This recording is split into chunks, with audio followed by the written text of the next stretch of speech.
Can I share the truth about why there weren't flirty vibes between us? Sure. I felt you performing. I was like, is this person acting with me? You were so charming, and I almost didn't trust that.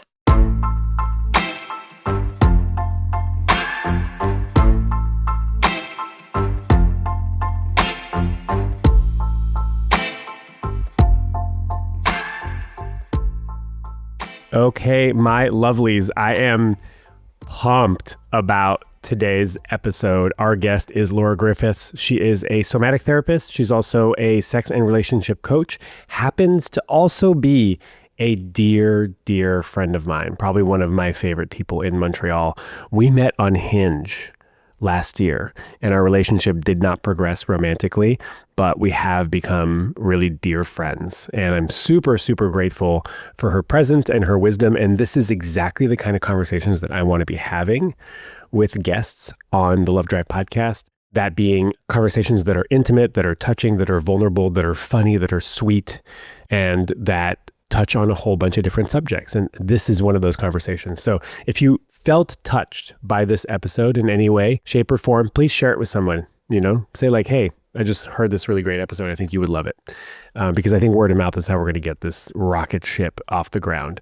So here is what we get into in this podcast episode: how we met on Hinge and became friends instead, the idea of whether men and women can actually truly be friends, the Peter Pan archetype and men being stuck in Neverland, including myself, the missing initiation into manhood that boys and teens just don't have, right? Like positive role models. How do you initiate teens into manhood? What does it mean to be a man? We touch on Laura's take on the Manosphere, also grief and eros, erotic energy, being able to live in the same room. And then we sort of dissect our first date, our first Hinge date. Laura shares with me and others the mask of charm and seduction that I wear on first dates, why powerful and embodied women scare the shit out of me. And this is just a really, really fun and sweet and tender episode, and I hope you love it. I bring you Laura Griffiths. My name is Shaun, and this is The Love Drive. I really love it when Shaun gives me advice. I feel so reflected and mirrored back. I feel so grounded in my body. There's something about the way that you're just like, Laura, what are you doing? And I'm like, oh yeah. What am I doing actually? Music to my ears when anybody says that they love it when I give them advice. I mean, I'm in the right line of work, You really are. You do it very well. And I'm surprised actually, because I don't take advice from a lot of people. I'm a very stubborn person. What is it about me giving advice that works for you? I think you have a confidence and a certainty about yourself, which my relationship to men is often like I will detect the bullshit meter, like what's the bullshit meter that they have. But I feel your genuine care is there and your genuine desire to help and support. And it's not always, it has happened where it's like to your advantage, but it feels like, like that giving me advice or telling me something would be to your benefit. But yeah, when I don't feel my body respond to a man giving me advice, that's my cue that there's something off. Okay, cool. Yeah. How's that for you to hear? It's great. I mean, I try not to, advise people in a way in which it will benefit me, like for my sake. But does it ever just feel good to give advice? Not that the advice that you're giving is to your benefit, but just because it feels good and it's something that you need to feel in the moment. You need to feel like, oh, I'm going to help this person and that's going to feel good to me. I think that when you can give advice from a place where you take care of yourself, yourself, you're able to deliver the goods from a place of having a cup that's filled enough to be able to do that. I think that's my gauge with people is like, Where is it coming from? Yeah. Also, I think the way I give advice is that it is truly with an open hand. And if you don't take it, I'm like, that's fine. Yeah. You have your life, I have my life. Yeah, detachment is important. Being detached on the giver's side.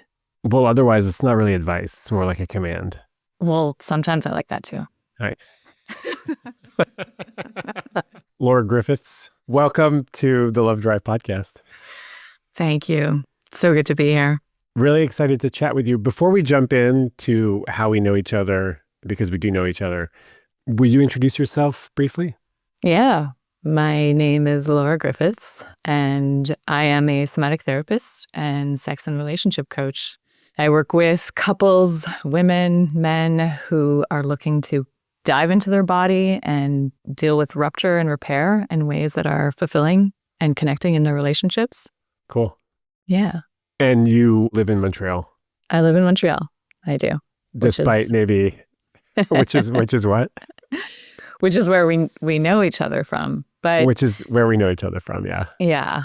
I just want to give love to Montreal right now because I have been in a little bit of a conflicted state with it since I've known you. So we're just going to be good. Well, I love Montreal. I'll always have. I think it's like my one true love. Oh, how come? I think it's a really warm city. And I love speaking French. I love French culture. I love French Canadian culture. Montreal is vibrant. It's like there's a lot going on. Everybody, you don't know what anybody's doing. They're all doing all sorts of different fun things. There's a lot of creativity. It's like a fun, queer place. It's not pretentious. Mm-hmm. Like it's very accessible. It helps if you speak French. I like how many public services the city provides for its citizens. Mm-hmm. Free festivals, ice skating rinks. Like you don't need a lot of money to have fun in Montreal. Yeah. There's a lot of parks. Yeah, a lot of greenery for a city. For an urban place. For an urban place, yeah. Yeah. Montreal loves you, Shaun. Montreal loves me, yeah. I'll be back.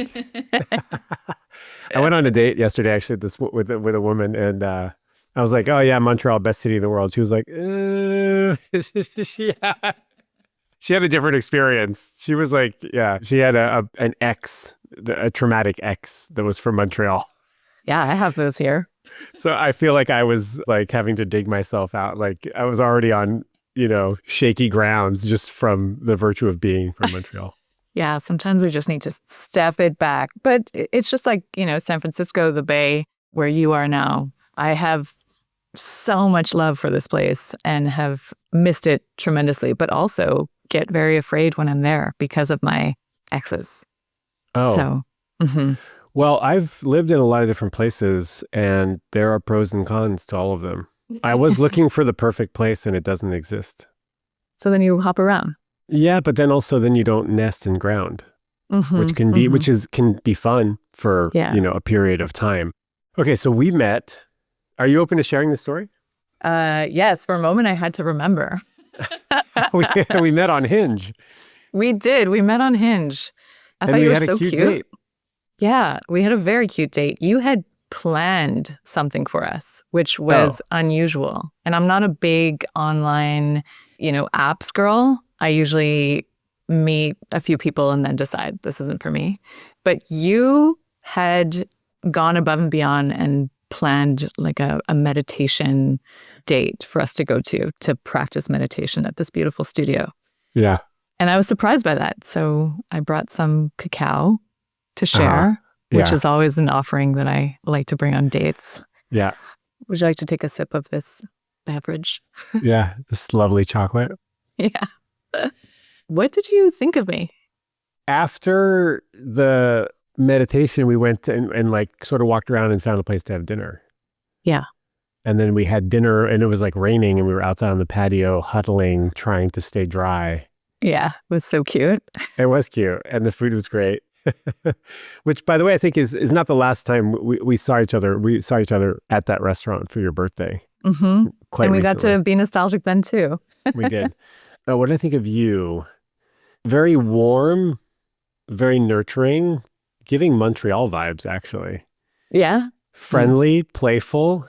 I found you like, I guess, attuned and present. Yeah. You said afterward that there were no flirty vibes. And that was kind of upsetting to me. Because I'm like, come on, how quickly do you expect to get flirty vibes like on a date? Immediately. Okay, really? Like flirty vibes are either there or they're not. Yeah. It's like it's from the get-go or... I mean, I think it takes... No, I mean, I think that's fair. I think it can take a little while. Yeah, it takes a while. I But think how I have a often pattern of like putting somebody in a bucket, in the yes or no bucket, like really quickly. yeah, is Interested that, for romantic or not. And uh-huh. and these days I'm trying to actually spend more time in the, okay, let's see what happens even if the flirty vibes aren't there. Although I will tell you, I have tried going on the multiple dates, third date, like 2, 3, 4 dates, even though the flirty vibes aren't there, or the flirty vibes are a little, they're off, and Mm-hmm. it never kind of crystallizes into something more. Mm, Like I feel like I have a pretty good sense of whether this is someone that I'm going to want to continue to know in like a romantic way or a sexual way uh-huh. pretty soon after meeting them. And, given how much you're dating, do you get flirty vibes with people often? Given how much I'm dating. Like, what's your ratio? Oh, flirty to not flirty vibes? Yeah, like because you say, I assess this very quickly. So it sounds like you get a sense where you put people in a box. Maybe flirty vibes a third of the time, but just because there are flirty vibes doesn't mean that there's longevity there or that we're aligned in other ways. That you could be flirty with someone whether it's like, maybe it's just for like a one night stand or, some sort of sexual encounter, or you're not aligned for other reasons. Mm-hmm. Is flirty vibes sexual for you? Is flirty vibes the indicator that there's sexual chemistry? Maybe. Really? Because I flirt with people all the time. Yeah. No, I feel like we're more flirty now. Yes. I think once there's like the pressure is gone to like maybe. Mm-hmm. Well, if I'm being truly honest, a woman like you is probably a little scary to me. We've talked about this. Yeah, I'm curious if you want to share more about that. What is a woman like me? Because there are so many, right? So many women like you? Yeah, there are a lot of women out there who might not flirt immediately with you on a first date, but want to later. Yeah. I think, this is hard to answer. What if you were just radically honest? A woman like you requires me to show up in ways that I'm not quite ready to or comfortable doing. And if you did, what would that look like? I mean, if I did, I would have to experience maybe being like having somebody hold me more accountable, showing up with more integrity. I'd have to maybe like lower the mask. I'd have to be like significantly more vulnerable. And that's scary. That is scary. It's so scary. And for men who do, so much performative, I want to say French things, but they come to... Wait, say French things. Like, ils viennent vers de l'avant. Like, they come forth with a performative nature to feel, loved, accepted, belonging. And can I share the truth about why there weren't flirty vibes between us? Sure. Because I felt you performing. I was like, is this person acting with me? Like, you were so charming. And I almost didn't trust that. And so maybe that was on me. But you were so charming and so alive. And I was like, who am I meeting here? And that's why after that first date, and we didn't end up meeting again, and you reached out to me about a year later, I didn't really reply to you. Wait, we did. We ran into each other at the park when you were with your boyfriend. Oh, yeah, that's true. And you got really flustered because not only was I there, also somebody else that you'd been on dates with was there. I was at a park and I'm with my boyfriend who is a very flirty person. And I'm always kind of like... I love your boyfriend. He's wonderful. But he's like, Laura, we're going to be going to this thing and you might end up seeing like some people that I have crushes on. And I was like, okay, that's fine. Thanks for letting me know. And then it turned out that it was like all the people, like people from San Francisco I ran into you, or ran into other people. A guy I was going on a date with the next week. It was just really funny and put me in that place of, ooh, I'm getting caught here. Yeah. I didn't know what was happening there for you, but I've done some work around this mask. Like, I feel like the mask of seduction and charm I wear to prevent people from seeing the like sad little kind of wounded boy that's underneath. That I don't know that I can lead with that, because that feels threatening because you don't know how it will be received. Yeah. Especially with a new person. So who's the person you show up with on a date? Like, who's the part of you that shows up on a date? Because I hear that there's two extremes. There's the little boy who's tender and vulnerable. And then there's the, hey, I'm here and you're on a date with Shaun Galanos. Yeah. Well, not the little boy. Yeah.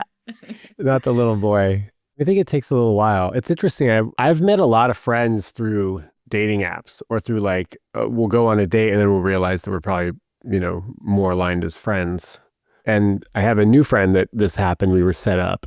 And after 4 or 5 dates, kind of both realized that the chemistry wasn't there. But again, she's another woman like you. She's a somatic therapist. Mm-hmm.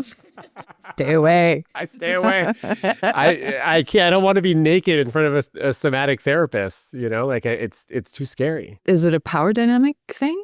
Is it the assumption that there's more leverage? And just to be clear, a lot of people don't know what somatic therapists are. It's a body-based practitioner, somebody who works with the body to move through trauma. And well, I feel like I would have less leverage. Mm-hmm. Okay. I want more leverage. Uh-huh. Yeah. And so if I date women who are maybe less in their body and in their like womanhood and their femininity and their power, then I have more power.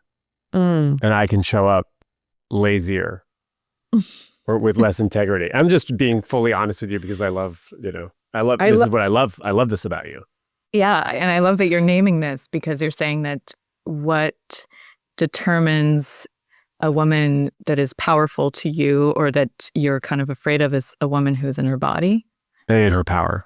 Yeah. And what does that feel like for you when you're in front of that kind of woman? Well, it feels threatening and it feels like you can see through me. Uh-huh. That's not something that I'm comfortable with. Yeah. I can't see through you. But you saw that there was a mask on our first date. Yeah. Well, is that seeing through you or is that seeing the mask? You could see through my defenses and that I don't like. Yeah. I built these up, over my lifetime to protect me. Mm-hmm. And they're necessary and they're important. But I've always wondered with you, what is the payoff and then what's the drawback? Like what's the cost for you with you? I'm getting sad because the cost is like, loneliness and not being seen, not being held and going through life on my own. Yeah. Yeah. I feel your heart and I love it. And I thank you for naming that. How is it for you to just feel into your heart in this moment and share that? There's a part of me that's aware that this is going to be like on the internet forever, But that was very beautiful. And I don't want to skip the moment.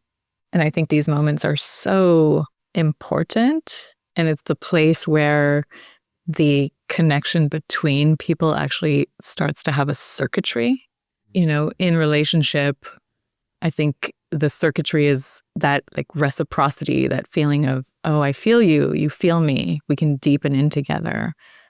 And we can do that in a way that's both safe, but also where there's a little bit of tension. And the tension is where that spiciness lives.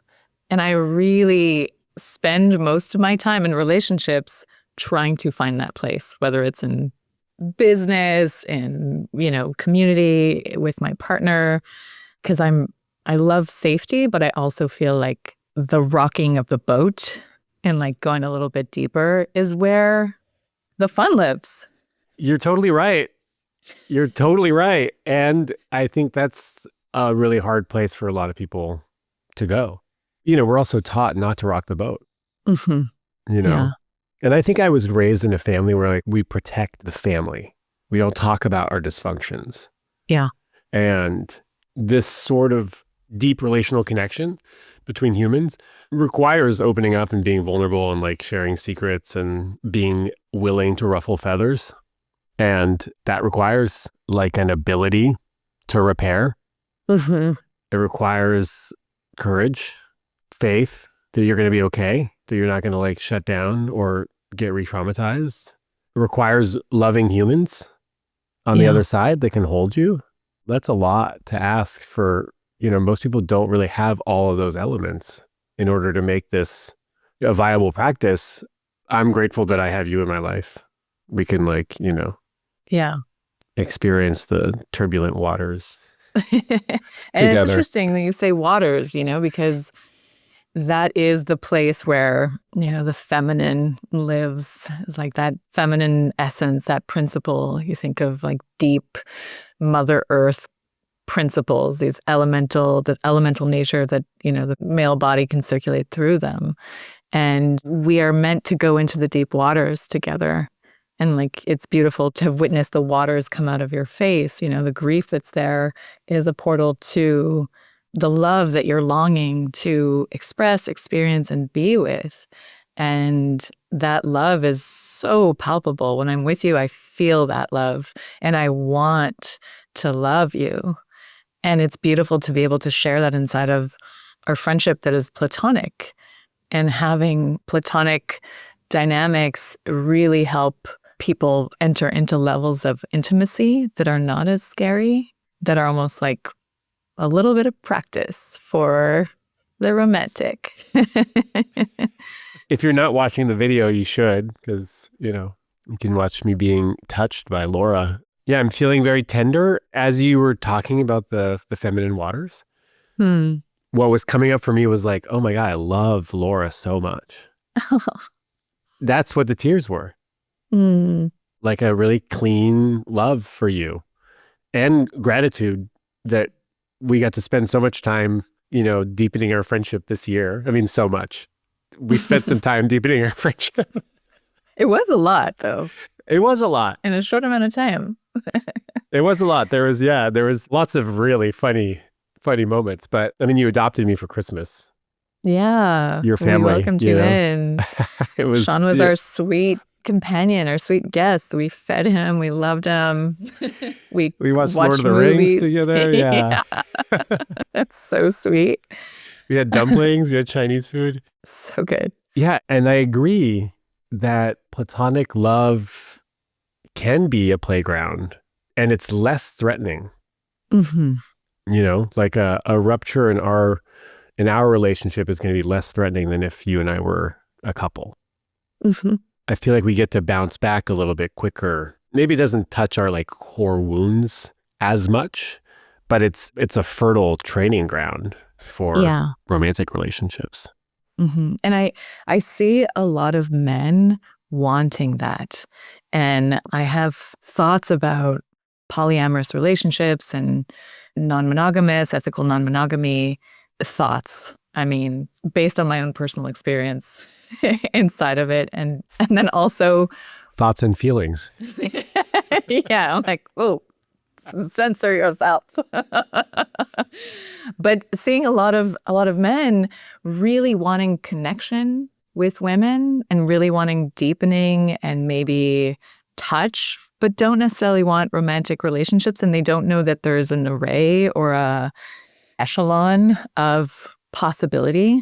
And because there's so much performative action inside of male desire, or there can be, being able to ask for that is a very tender thing to come into, and ask for the array of what intimacy might look like, or even feel into what the desire is or what that might look like.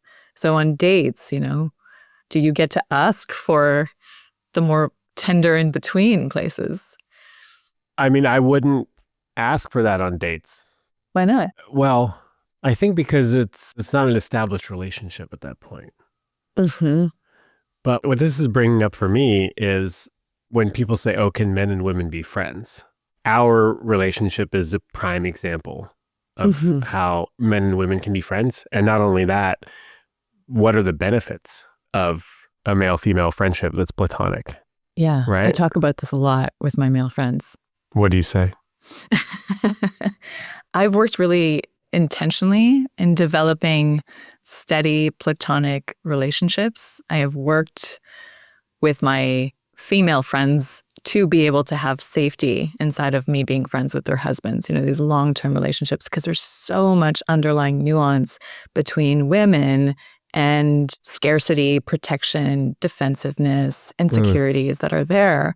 And then normalizing attraction has been something, as soon as we name the thing and allow it to exist, it stops being a tension or a kink in the field, and it can breathe and then become something different.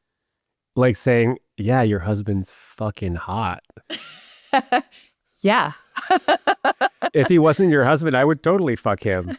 No, I don't say that because it's not true. It could be true. It could be true, but I think that we so quickly go from attraction to I want to fuck, and we don't let the space of just being in desire without it having to be an ejaculatory opportunity. Just being like, no, I desire. Like, I think that's beautiful. And our relationship with beauty is really part of that exchange. So I love surrounding myself with men, my male friends. They anchor me. You, other buds of mine, they really ground me in my capacity to be in a more softened place. I'm a pretty independent, sometimes over-functioning woman. And so having strong men around me helps me feel myself, deepen in, get a little bit more containment for all that I'm managing or working through or wanting to touch. And we also get to talk about their relationships with their partners. And I am such an advocate for their partners, for their companions. I'm like, I want your love to be strong and healthy, and like, let's talk about it. And I will happily put them in their place. Or you're not.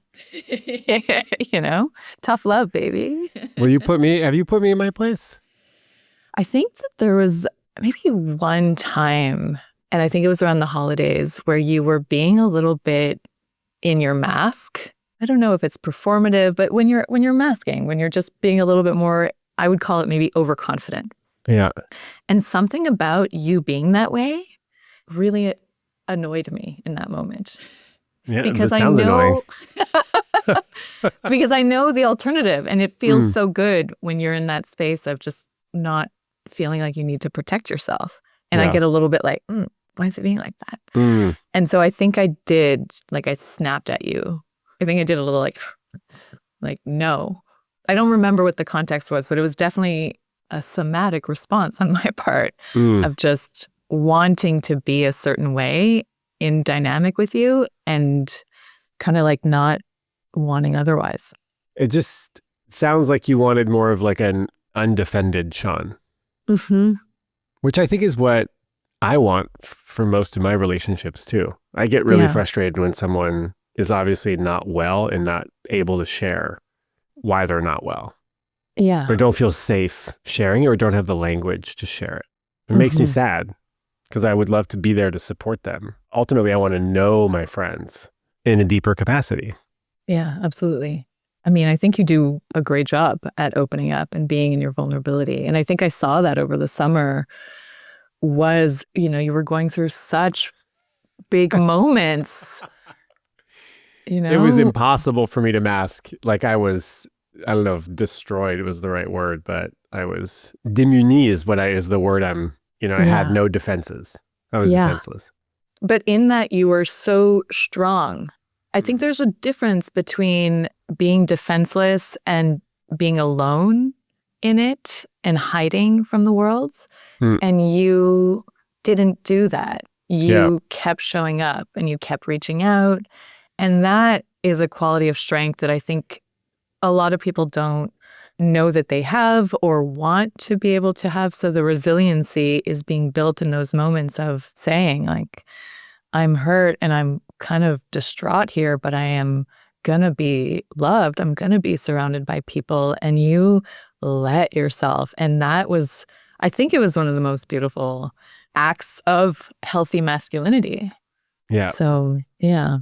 I didn't hide this time.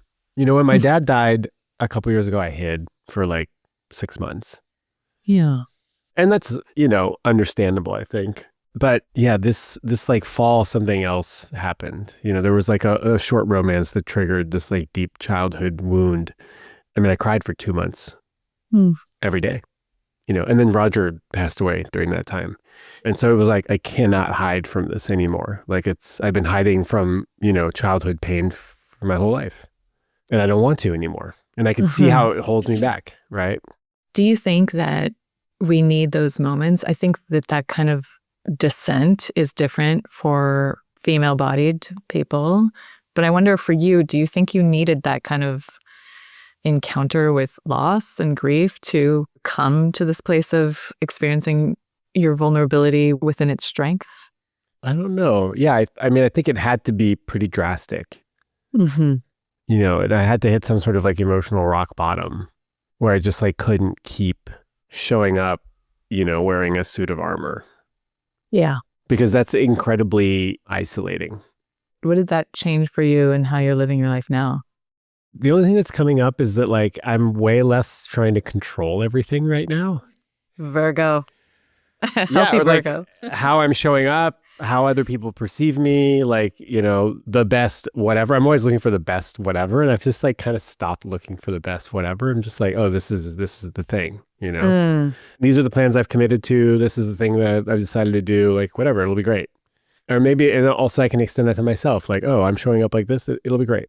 It's fine. I don't have to show up any other way. I don't have to be more, or like funnier or more charismatic or more whatever. Yeah.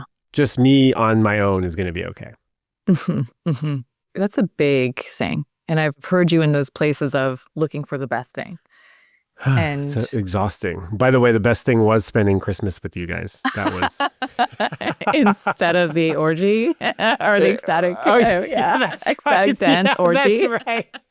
Yeah, that's right. There was an ecstatic orgy or something, and I was torn between doing that and what, just hanging with you guys. It was it was my birthday. I was doing something, and I have so much trouble telling somebody to choose me when there's an ecstatic event happening. You did, though. You did. I did. You did. I said, look, Laura, I need help. Okay, so I called Laura because I was struggling. And sometimes I need people to tell me what to do. And I go, here's my dilemma. And I was either going to this ecstatic orgy or having dinner with you and spending the weekend in the city. Yeah. And like meeting up for a brief period of time. And you're just like, Shaun, don't be stupid. You need to stay in the city and spend time with me and come to my birthday dinner or whatever. Yeah, it was like a solstice party. Yeah. Oh, it was the solstice thing. Yeah, by the way, everybody, Laura's a phenomenal ritualist. Phenomenal. Even though I walked out of one of your workshops. You're like, this is too much too fast. We are not diving into these waters. It was like 9 a.m. It was too much for me. Yeah, I saw you just like we were by the lake doing some beginning of a ritual and at a beautiful festival called Jam House Camp. And I saw you look and sense what was happening and just being like, no. And later you said, I needed to play. I was like, great. So here's the funny thing about that whole arc, that whole story. Well, first of all, Laura told me not to go to the orgy and I didn't. And I'm so glad that I didn't. And so sometimes I just need friends to say, hey, don't be stupid, just do this. And now I think I'm able to do it a little bit more on my own, which is so great. Like it drives me crazy. My desire to optimize, I'm getting to like loosen my grip on life a little bit. And it feels so, so good. But Laura and I hadn't seen each other since last year. And I found out that she was going to be leading some workshops and rituals at this 3-day camp out, which by the way was one of Roger's last outings. And we got to like bring him on a 3-day camping trip, and he was like the star of the show, and everybody absolutely adored him. And it was really, really special. It was so special. But anyways, I saw that Laura was on the schedule, and I didn't know anybody at this festival except for you. And I barely knew your boyfriend, Devlin, but for some reason, he really knew who I was, this is a phenomenon that exists in my life where people like are friends with me before I even know them. We're friends. I go, I don't know who you are. But both you and Devlin had a bunch of experiences at this festival. And I even messaged you before and I said, hey, I'm going to the Jam House. It'd be so great to connect. And I was legitimately excited to spend time with you and to see you. And I think your response was like, yeah, if we see each other, that'll be cool. It was like a very cool, like, yeah, maybe, bro. Like, if I'm around, I guess. But the funniest thing is that like I was legitimately excited to see you lead and to experience your work and your magic. And when it came time to go, I was like, yay, Laura's doing a thing. I showed up and I was like, oh, no, this is not the space that I want to be in. I want to be playing. I want to be playful. I felt like I wanted to be a child. And your ritual was like, I think, what was it? It was actually the opening of the space that I was holding, which was the creation cave. And so it was a big opening ceremony. It was probably not the thing, but there were a lot of other events that you were invited to that I think would have changed your life if you didn't come. The crazy thing is that I was like so pumped to experience you and then didn't do any of the things except for the one grief ritual that you and Devlin were leading. Oh, yeah, which was mostly Devlin. But you were there. Yeah. But so like, I was like claimed being so excited about your work. And then in the moment, I decided, oh, this is actually not the right thing for me, which is really difficult because I knew that there was maybe a part of you that would feel disappointed. Mm-hmm. And by the way, walking out of someone's thing is quite possibly the hardest thing that you can ever do. But I also want to be the kind of person where if this doesn't feel right and I need to leave, I want to be able to leave. I want to be able to have my own back. Mm-hmm. And people stay in things that aren't right for them. I mean, I'm not talking about like a workshop. I'm talking about like bad traumatic relationships. And it's hard to choose yourself in that moment. And also like leaving a workshop where there's like other people there, like people are looking at you going like, are you literally like just getting up? It's like leaving in the middle of class, it's like. When people are crying. When people are crying, yeah. Well, the funny thing is that I also did it to Devlin. I left one of his workshops in the middle of a men's circle because there was a cumbia workshop happening at the same time. So good. It's like in the background, I could hear the cumbia and I'm like in this men's circle and I'm like, my body is involuntarily dancing, like moving subtly. And I was like, Shaun, you got to get out of here. This is inappropriate, Yeah. And maybe that speaks to my inability to lock in, Maybe. But I mean, I think it's really important to be able to hold yourself no matter what the circumstances and say, is this rightful? Is this a good situation for me? And it's different when you're in a relationship versus festival culture. But it's a good thing to be able to try out these moments of holding yourself, being in your sovereignty in less stakes scenarios or lower stakes scenarios than when you have to leave or you have to, exit, have a phoenix exodus. And you were really good at that. You were really good at holding yourself. And, I was in a facilitator mode and we weren't really friends. I had actually reached out to you and you didn't respond to me, which was why I was like, cool, we can see, like, if we do see each other. So there wasn't repair between us. We were not in this like fluid state. So I'm there thinking that you're going to like assess me, see if I'm a good facilitator. And I am a stickler. I really love male validation. It has to be a certain quality of validation, but it's a part of me that's like, oh, I do feel a certain kind of empowerment when I know that people that I respect are in the audience. And I've had to get right with that because that wasn't always like very feminist of me, but just owning that. And when you left, I immediately had to put that down. You're like, okay, that's fine. He's making his own choices. And I could feel you making your own choice. It was good for you. And I think that is what makes a difference is when you're holding yourself and you're not doing it like, ugh, I hate this workshop or I'm not vibing like this is your fault that I don't like this. Yeah. And just being like, no, like I'm wanting something different. So it's a different posture to have toward the context, right? Well, the funny thing is that yours was like very like heartfelt and intentional and, beautiful. And I knew that it was going to be a powerful experience, but I wasn't in the right place for it. So I wasn't going to be able to really experience your magic when I wasn't open to that particular experience. And just to show you what kind of frame of mind I was in, I ran to a bird workshop where we like imitated bird noises and drew bird song. Like that's where I was. Like I was a little boy. And I think it's beautiful. I don't think that we as adults, as grown men, allow ourselves to be little boys. and to play and to frolic and to be silly and to like not worry about how we look to other people. Yeah. I mean, also festivals are great places to let your little inner child kind of, seek its bliss and run wild a little bit. Yeah, absolutely. Absolutely. Oh, I'm feeling a kind of like a wanting to ask you about, like, I want to ask you a question, but it might turn us into a totally different conversation because I'm feeling the little boy in you who, went to go Frolic. do birdsong and frolic Yeah. and just be in that play. And I'm feeling like the loss that you didn't know your men went through that weekend, that I know that, how do I say this? There were so many opportunities that weekend for you to come to some of my workshops where your man would have been cherished and nourished and cared for. And you optimized to take care of the part of you that needed care, which was the little boy. But I don't think that you would have known how to be with what was there for you and your men, because that's the place that we were talking to about in the beginning, like the performative, and then the little boy, it's like the in-between guy who gets to be in his vulnerability and his strength simultaneously. So it's like, I think you're right.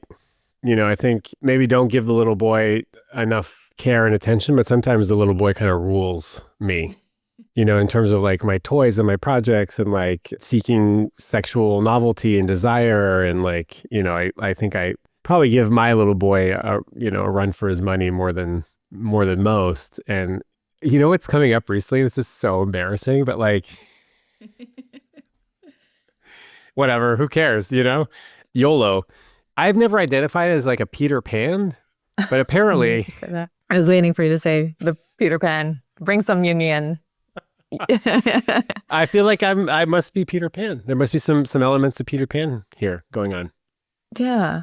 That's an archetypal force that lives largely in men and the masculine, because there isn't much initiation that goes on for boys who become men in the West or in a lot of cultures, right? And I was going to ask you, was there a moment where you knew that you were becoming a man, or that you were, the gates to manhood or masculinity was opening up to you, your dad, or? No. Yeah. Not really. Do you feel a kind of way about that? I'm not sure. I haven't really. I think it's a shame that there was no kind of like shepherding into manhood. Mm-hmm. I mean, I discovered drugs at, 14 or something. And then that was my initiation into adulthood. Mm-hmm. Right. Yeah. I like grew up quickly using drugs and doing things that like, teenagers shouldn't be doing. Mm-hmm. Mm-hmm. But no, like manhood, was never something that I discussed. It's just not something that my dad probably knew how to talk about. Yeah. I think it's tough for a lot of dads, a lot of men. No idea. No idea. If you were to initiate yourself now into what is beyond Peter Pan? What is Beyond Neverland? What is beyond Neverland? Yeah. So I was talking to somebody yesterday. Oh, I did a podcast with a sex therapist, and she's like, yeah, I feel like we should all learn to live in Neverland. What if we all lived in Neverland? If we were all a bunch of kids kind of taking care of each other and playing, which I like the idea of that. But yeah, it's beautiful. I'm not sure what an initiation out of Neverland would look like for me. It feels super high risk because the only thing that I can think of is like, dedicated partnership and having children. Mm-hmm. And I'm like, oh, that's, straight from the kiddie pool into the deep end. Well, it sounds like your vibe. Well, no. I mean, it's either kiddie pool or really intense depth, right? Sure. Yeah, that is kind of my vibe. I mean, I think I'm just going to accidentally knock somebody up and we're going to commit for life kind of thing. Is that the ideal? That's not the ideal. I want it to happen to me. I don't want to happen to it. I feel like it'd be good for the plot, though. It'd be a really amazing story. It's actually what happened to my brother, kind of. Him and his girlfriend at the time, this was like, 20 years ago now. She got pregnant like 4 months or 6 months into the meeting. And then they're like, all right, well, let's get married. And now they have 3 boys and they're happy. And so, yeah. But my brother always wanted family. Like that was really important to him. Mm-hmm. And I think like my experience of family life hasn't really inspired my desire to recreate that. So for you, living outside of Neverland is becoming a father and having a committed, steady relationship. That's the scope of the evolution here. Yeah, kind of. And being a provider for a family. Mm-hmm, mm-hmm. Yeah, that sounds really hard and heavy to hold A lot. as a context for what it means to be a man who is living inside of like healthy, mature masculinity, or even like erotic maturity.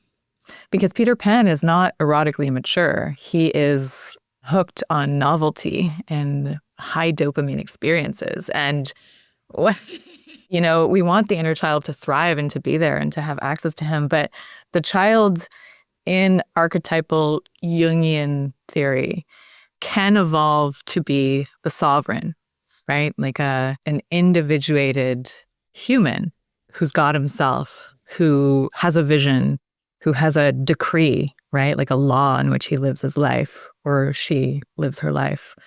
Because the child exists in the shadow realms as well, which means like when we're stuck in the child mentality of the Peter Pan, it's kind of a survival mechanism to keep getting our needs met that we didn't get as children. So we're kind of like cycling, flying around that. And yeah, I really would love for the scope of what the evolution looks like to be broader. And I see it's broader than what you shared, just even how you're living your life, your contribution in the world, what you are sharing with us, with others, right? Like there is something of a fathering going on. A daddying. There's a daddying going on. Yeah. Yeah, I love it. I mean, I love that, that you went there and sort of questioned what me showing up more in I guess it's in my masculine. Yeah. And I mean, it doesn't have to be labeled as such, but there is, we talk about the Manosphere. I watched that the other night. Oh, yeah, me too. The documentary. And I'm just like, wow, this is a highly amplified version of men who are really pissed that their mothers are not their fathers and just like taking it to the extreme. Like there's a happy balance there. There's a healthy balance there where men can be providers, but also, or there can be healthy male leadership where you're not bulldozing everything and plowing through and penetrating all the things without any kind of responsibility for the consequences. Yeah, I want to be having that conversation all the time with men. And I am. Actually, it's a big part of how I live my life and having it with women as well. Can you expand on like men being angry that their mothers aren't their fathers? Yeah, I really thought about this after watching, having those 3, for examples of the men that were documented, being interviewed, and they all didn't have a present father in their lives. Yeah. And their mother seemed to be a highly functioning, hyper-independent, take care of all the things woman that is, very young-oriented woman. Yeah. Like, I'm going to do the thing. I got to take care of things. And working honestly, 2 jobs, showing up as both the father and the mother. Exactly. So there's a big gap where male presence, healthy male fatherhood presence was correction, right? Men correct each other. Like it's very different when a man corrects his friend, like, hey, don't call her a pussy, maybe don't do that. Like than if a woman does it. That's not cool. Yeah. There's a different kind of primal body activation inside of that correction. So these boys, men, guys, dudes, I could just wonder, are they so pissed that their mothers were not their fathers? And so that anger toward the feminine, toward women is then, displaced onto so many women, except, their wives, or girlfriends. No, that was definitely, then. But they think that they're treating their partners well. Right. Which is absurd to not have that kind of awareness. So that's when I was feeling with that. Because there's like, the father wound, mother wound that plays into that. We can look at that all day long. Two things. Mm-hmm. I feel like, when a woman corrects me or a man, let's take these guys, for example. If they get corrected by a woman, they might feel chastised. Mm-hmm. Like if they get corrected by their mom. But if they get corrected by their dad, they might feel, oh, like this is a learning opportunity. This is like, I feel elevated by this form of correction. Mm-hmm. So there's a big difference between getting corrected by a man and getting corrected by a woman. Yeah. Men respond really well to hierarchy, right? Do we? Do I? I think so. I mean, look at the systems in which we are yes, part of. Yes. Which leading to the second thing I want to say is that like these boys, these guys are angry at women when they should be angry at billionaires. Mm-hmm. Right? Like that's the real problem. The real problem is the system is not the women, right? But they can't be mad at billionaires because they want to be billionaires. Mm-hmm. And they can't be mad at billionaires because most billionaires are men. Mm-hmm. And so it's easier to say, oh, women are the reason that we're not doing well at school, that we're not making as much money, that we're not getting as much respect anymore. This is the real problem, when really I think it's the system Mm-hmm. and it's capitalism. But they can't rail against that because it's also the thing that they want and that they think is going to make them feel better. Yeah. Is the money, the cars, and the girls. Mm-hmm. They often say, get out of the matrix, get out of the matrix. Yeah. And the etymology of matrix? It's actually womb. It's mother. So it's interesting how we use language and we don't know what we're saying, but it does create, in some contexts, our realities. And they're looking to get out of the matrix, which is the systems that are in place. And then you say that they're angry at the billionaires, which are part of the system. So I just don't think that their cognitive rationality, it's not congruent. Like it doesn't really align. There's no ethical values or morality to stand on. So they're kind of flailing a little bit. You're right. When women correct men, it does come off as a coddling, as a mothering, and there's a rejection often, like a man will reject the mother to be able to individuate inside of himself. And a lot of women, you do that all the time, correcting men left and right, all the time. So that is something that lives in a different realm of how we initiate each other, how we don't actually initiate each other. I've had to step away from doing that because I'll be like, if I take control here, it's easier for me to do it than ask for it to be done. And then if he does it, then I don't know that it's going to be done well, so I'm going to correct him. And I had to walk myself off the internal tension that I feel when I get into that mode and learn to never correct him. So I really rarely correct men in my life that are close to me unless they're doing something that's illegal or totally immoral. But like if you're driving the car and there's an exit coming up, I'm not going to tell you that you're going to miss it. I'm going to let you miss it. And what does that do? I'm really curious about this because I kind of feel similarly to you in a bit of a different way. Like just speaking that has me feel a little bit of an erotic charge because I don't get to or don't have to control everything. And I can trust that if he's making a decision, which is a big experience in this body, in this female body, to trust a man, oh my gosh, that's a big risk to take.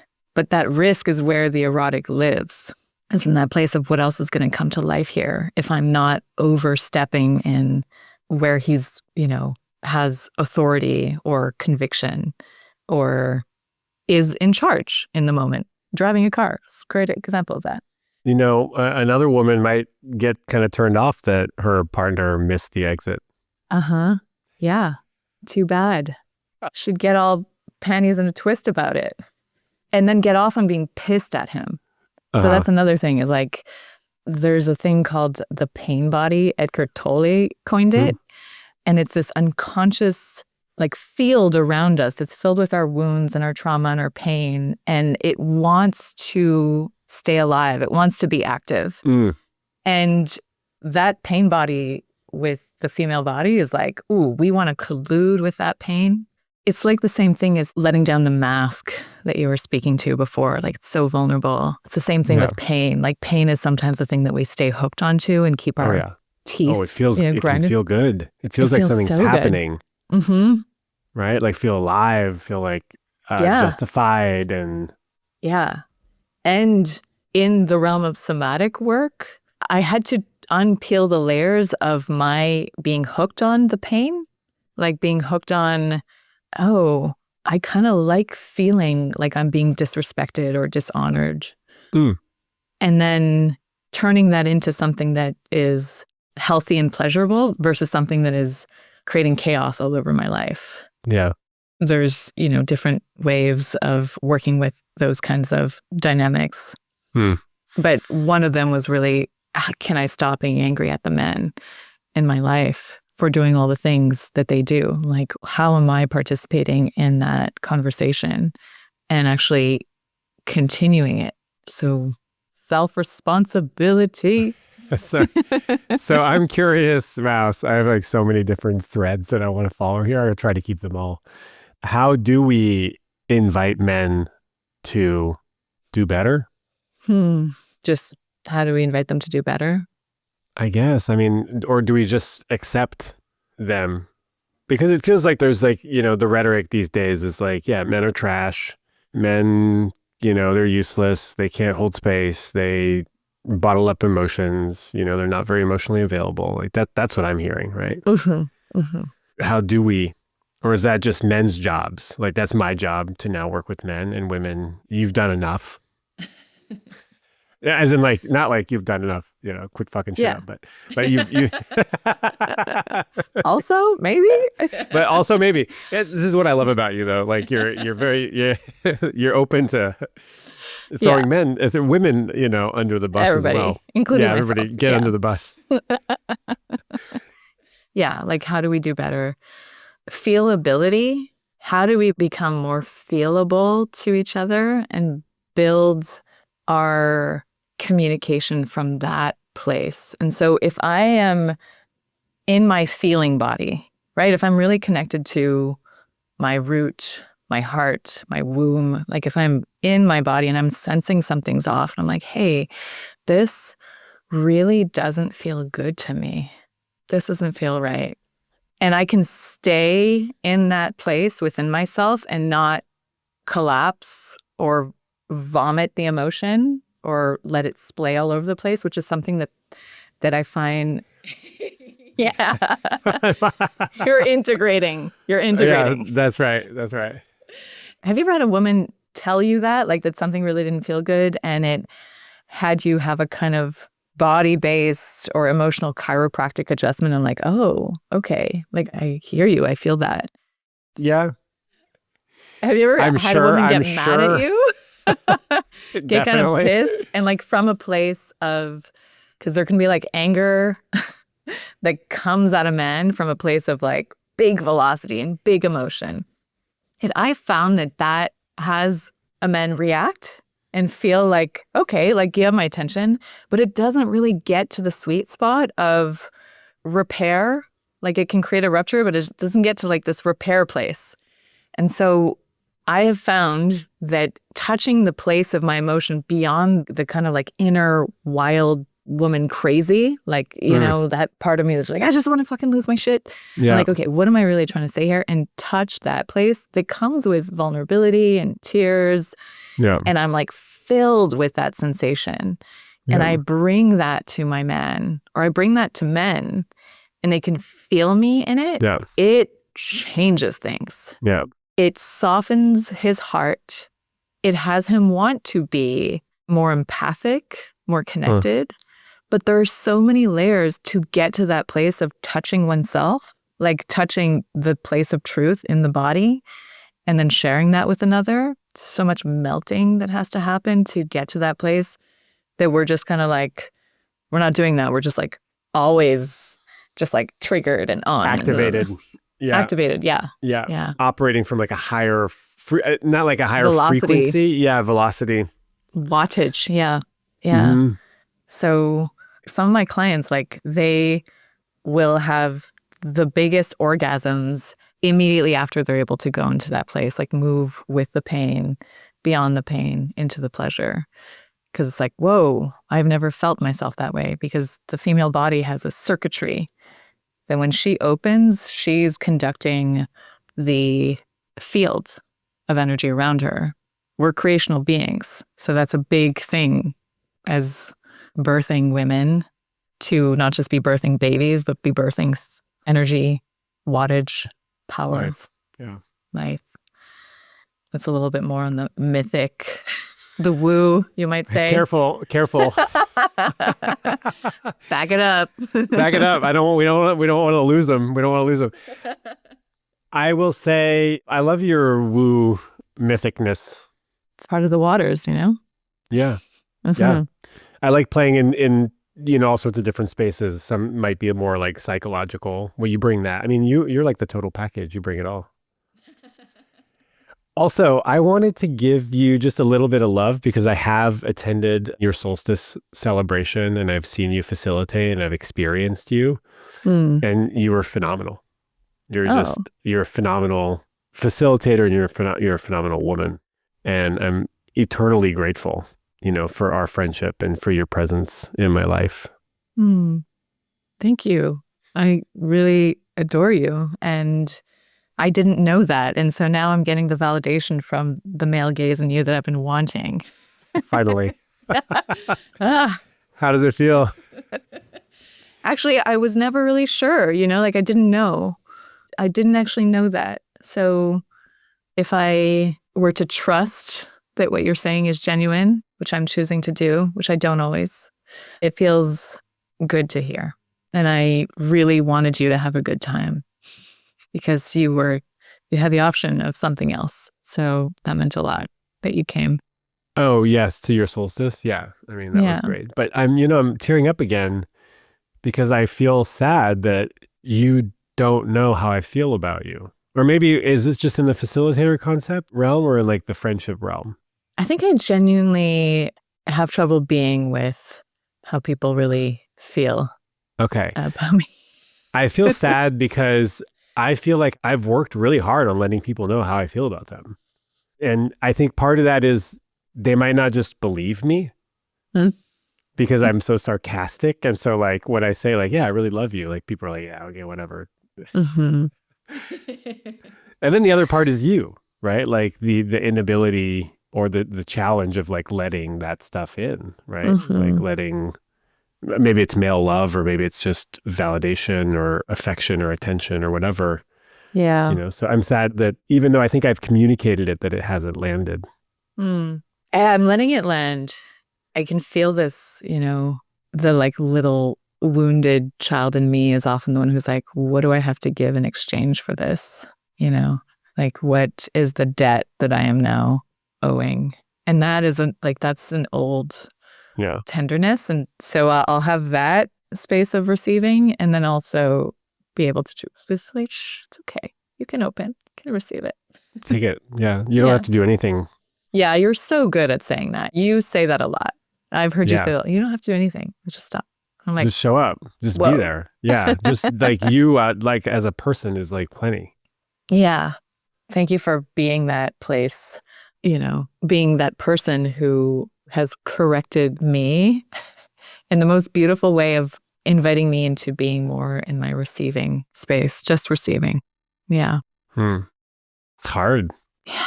It's hard for me to receive too. We're just doing so good at practicing. I can imagine that receiving is hard for a lot of people. Yeah, it's such a big space to enter into when you're really committing to being in reciprocity or in relationships where you are having your needs met, having your desires met, being seen, right? We all want to be seen. What kind of seen? The male gaze? No. Every now and then. Yeah, definitely. But it's like an M&M, it's not long lasting. It's like a little quick superficial. fix. It's not the deep Manuka honey kind of, yeah. We're going to link to the Manuka honey in the show notes. Do you want the real deal or do you want the Manuka honey? Yeah. Use code Laura for 15% off. Oh my God, that Manuka honey is expensive. Rightfully so. You were saying that after I made the joke, which is what I do sometimes, to like lighten the mood a little bit. Yeah. Why it's hard to receive, like the true compliments or presents or why it's hard to be seen. A lot of us receive things we don't want to receive. A lot of us have, not had our receiving needs met. So many. We don't even know what we want to receive. It's taken me practice to be with the truth of my desires and really taking responsibility for that. And sometimes it's a very inconvenient thing to be responsible for things that I want. And sometimes I realize too late what I wanted to receive and then have to be with the grief of that. So it's a complicated terrain of, being with the emotional depth of it. And so I think along the way, forgiving ourselves is really important. For not For having not the ability. knowing and not not knowing how, and then figuring it out, in different timelines or in different times that you're like, oh, I would have wanted more of that. I have a client recently who was like, man, if I would have done this work like 20 years ago, I would have saved so much time. A lot of people say that, It's like, well, you are where you are right now. You're doing great. Yeah. Who knows? We can't backtrack. We don't know. And we have to grieve, like, oh man, I really wish I had done this 20 years ago. Yeah. Yeah. Oops. Which I love holding space for grief. I don't know about you, but it's what I'm learning to do. My therapist says that like life is learning to live with grief. Yeah. And it feels like we're not set up for it in this culture. It's like a funeral. It's like, oh, somebody dies. We have the funeral like 2 days later. They're buried and it's gone. Like what? Yeah. And we're supposed to just like go back to work, like there's not a lot of, patience. We're not patience, like space for it, like we're just sort of expected to get on with it. Let's do this quickly so that we can move on with life. Yeah. And I think it's worthy to name that we're in a time where we are creating these new systems. And so we have to be really aware that we're doing things that our culture has been impoverished by. And so we're learning to, hold space for grief or allow there to be, the heart that's breaking open all the time. And that it might be messy, right? Because it's like, oh, don't show the mess of that. Like it has to look contained. And grief and love is fucking messy. Yeah, and it's beautiful. And it's, when I went to the grief ritual that Devlin was hosting that you were supporting at this festival, well, first of all, I walked in late, and walking in late to a grief ritual into a crowded teepee and like looking for a place to sit is also kind of ballsy. Like leaving is ballsy, arriving is ballsy. But I was like, no, I want to be here. I'm going to do this. And I sat next to a person that I didn't know. And, through this, the hour-long ritual, at some point, I, experienced grief. And people around me experienced grief. And we connected on our grief that was different. My grief is not the same as this other person's grief. But we connected around grief and with perfect strangers, total strangers that now have become friends. Right? Like we can grieve together and that could create friendship. It could create relationship. It could create connection. And it's so beautiful to be able to see somebody that you don't know have that experience and be able to hold space for something that you don't even know what the grief is about and doesn't even really matter. It's just there and we all have it. We do. And there's something about grief that has us go so deep into our feelings that it reaches the same place as the erotic nature. And so, you'll see that in movies or in stories where it's like, oh, I'm at a funeral and I just want to get off. But there's a more, vulnerable place where that experience is titrated and you're like, oh, I am feeling so much love while I'm grieving. And this is something that I like to normalize within myself and with others. It's like, oh, I'm actually turned on. Why is that? And so eros and grief has been a big point of research or curiosity of wondering for me, how do I actually go deep into my emotional body through grief and then turn it into a pleasureful experience. And so I do that with my partner, who is really well equipped to do that, and then bring that into the world through workshops and so on. But have you experienced that? Wanting to fuck somebody at a funeral? Yes. Yes, Shaun, I need to know. Well, no, gosh, I've only been to like one funeral, and it was my dad's. Yeah. I haven't, have I? Is that true? Jesus Christ, that's so weird. And we waited months before having the funeral after he passed. My mom was like, oh, I'm not ready for that. Why would we do that now? You know? Yeah. So we waited like 3 months, more, 5 months, you know, whatever.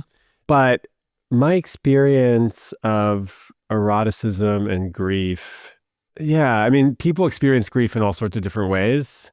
I had like very little libido after my dad passed, like very little desire in relationship, connection. I literally couldn't show up for anybody. Yeah. Is there a world in which I could have found someone to just fuck for a night and like kind of like grief fuck them? For sure. But I didn't even have the energy to like make that happen. So yeah. Or maybe you were careful about that. Yeah, no, I didn't want to bring anybody into what was going on with me. But there, you know, there could be a world in which you set up a field account and your profile says, I'm grieving the death of my father, would love a night where I just forget about that and have sex. Like someone might be like, hot. That's fucking weird and hot. I could see me even being interested in somebody who wants a different kind of experience through their grief and wants to have sex for a night. Like that sounds interesting. Yeah. And if anything, it's not shutting off the mind. It's allowing the rivers of that terrain to move differently, having like the nervous system generate a different kind of opportunity there. Yeah. And hot. like it is totally hot. And that's why I'm like, you know, there's like fucking, and then there's what if you were just massaged and you were able to be in that sensation? I know that when I hold groups and there's a lot of grief that moves through, like I need to feel my body and I need to move the grief that I've kind of like been saturated by, move it out. And I'll do it through like, you know, different kinds of mediums that are sensual, because grief is a tender thing that needs tenderness. So there's like a weaving there that does take a lot of energy. It does require energy to be able to touch those two places, I think. Oh, for sure. Yeah. So the but titration. Beautiful. Yeah. Titration. The titration matters. Like, I think it's like, have you heard that word? Where like you like go into it slowly. Yeah, no, I just love the word titration. Titration. Titrate, yeah. Yeah. Yeah. Beautiful.